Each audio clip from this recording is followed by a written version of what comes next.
You jolt awake. Ice shards scrape your cheeks like broken glass. Behind you, the snow explodes in a dull thunderclap, not wind, but footsteps, each pounding a half-meter deep crater. The air is minus 25 degrees Celsius, piercing your lungs. You have no furs, no weapons, only a torn cotton coat. In that split second you turn, you see it. The short-faced bear, a 950-kilogram behemoth, standing 1.67 meters at the shoulder and up to 3.4 meters tall on its hind legs. Its short, broad face like a bulldozer, its muscled, long legs charging at 45 kilometers per hour. Twice the size of a grizzly is nothing but a pet next to it. You do not belong in this world. Your legs are used to asphalt. Every step makes your knees slip beneath the snow. Your body temperature plummets. Your fingers have turned to wooden sticks, unable to clench. The fatal truth stares you down. You are not a hunter. You are meat. First law of the Ice Age heat is life, and every breath you take costs you your life. The wind suddenly whips up, visibility shrinking to 15 meters. Blinded by white, you crash into a hidden ice ridge, your shoulder tearing open. The scent of blood spreads instantly. It roars low as thunder, ringing in your eardrums. You sprint, your heart about to burst, yet only a third its speed. 200 meters later, your lungs burn, your legs turning to cotton. Hunger strikes too, your stomach twists in agony. For the past 12 hours, you have chewed nothing but a slab of frozen moss. Cold cranks your metabolism to the limit. You burn twice as many calories per hour as you would in a modern city. You slip, your knee slams into a rock buried in snow. The sharp crack of bone echoes in your head. Blood seeps out, freezing instantly into a dark red crust. Pain shoots up your spine like electricity. You learn your first lesson here. Never run straight. It tracks by smell and sight. The wind is your only ally. You roll into a shallow depression, wipe away the blood with snow, and hold your breath. The beast passes 10 meters away, nostrils puffing white mist, each claw lifting half a ton of snow dust. It does not stop, keeps going forward, but it knows you are nearby. Something shifts. You're no longer panicked prey. You start calculating. Night falls. Temperature drops to minus 30 degrees. The stars hang cold as nails. You curl in the hollow, teeth chattering.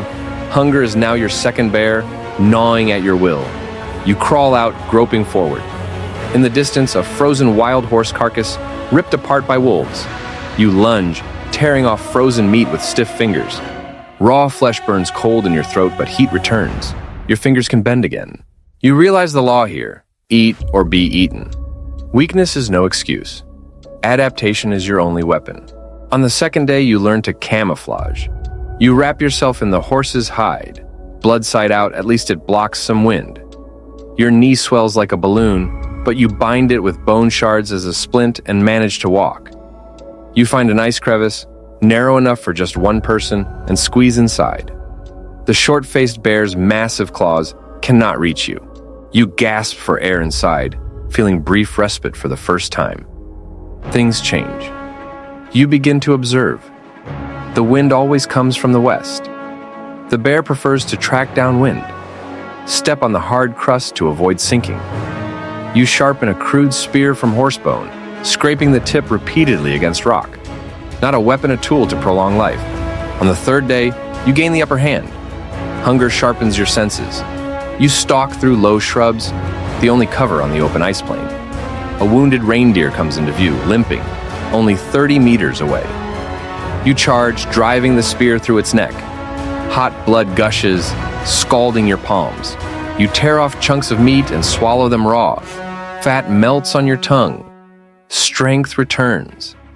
For the first time, you run faster than the day before. Knee pain suppressed by adrenaline. You circle an ice mound, successfully erasing your scent trail. In that moment, you believe you can survive. A brief victory. You even light a small fire in the ice cave, using dry moss and bones. Flames flicker, warming you for 5 minutes. You smile, your first in 3 days. But expectations collapse. The smoke drifts 2 kilometers away. The short-faced bear is no fool. It is the apex land predator, relying not only on speed but patience. It waits for you downwind. At dawn, you crawl out of the cave. The wound on your knee has become inflamed. Redness spreads, fever rises. Infection rages like wildfire, even at minus 30 degrees. You were supposed to excel at running. Modern human endurance should be your advantage, yet you collapse after the first long chase. Fatigue weighs like lead in your marrow, every step dragging invisible chains. You try climbing a slope to scout, but slip on ice, breaking 2 ribs. Pain blurs your vision. Nature's retaliation comes silently. The ice plain is not your playground. It is alive. It remembers your scent, your weaknesses. You begin to fade. Infection clouds your sight. Sweat freezes on your skin instantly. Food scraps attract wolves, not allies, but new threats. They circle the perimeter, waiting for you to fall. You drag yourself south with your last strength, searching for the fabled warm river valley. Distance? 50 kilometers, but you can only move 2 kilometers per hour. The short-faced bear returns. This time not alone. A smaller male joins in, perhaps its mate, perhaps just another rival drawn by blood. They form a loose hunting line, left and right, herding you toward open ground. Your spear snaps on the first swing. The bone is too brittle. You realize the final law. There are no heroes here, only the food chain. You held a brief advantage. Now the chain tightens. You make one last small mistake. Exhausted beyond limit, you stop. Lean against an ice boulder to catch your breath just for 10 seconds. 10 seconds is enough. The wind shifts. Your sweat odor blasts straight into its nostrils. It charges. 45 kilometers per hour erupts in the final 200 meters. You try to run, but your legs refuse. Your infected knee locks completely. You slip on the ice, ribs cracking crisp as shattering ice. A giant paw slams down. First strike. Tears open your shoulder, blood spraying 3 meters. Pain consumes you in white light. Second strike.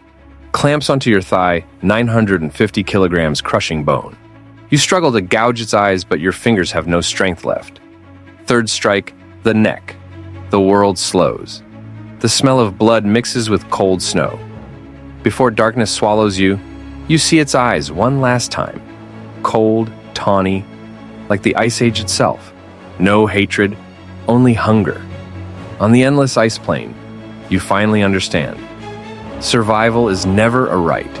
It is only a momentary stroke of luck. Humans march into this ancient killing field with fire and dreams, thinking intelligence can rewrite the rules, only to become nothing more than thinking corpses. Nature shows no mercy to misfit strangers.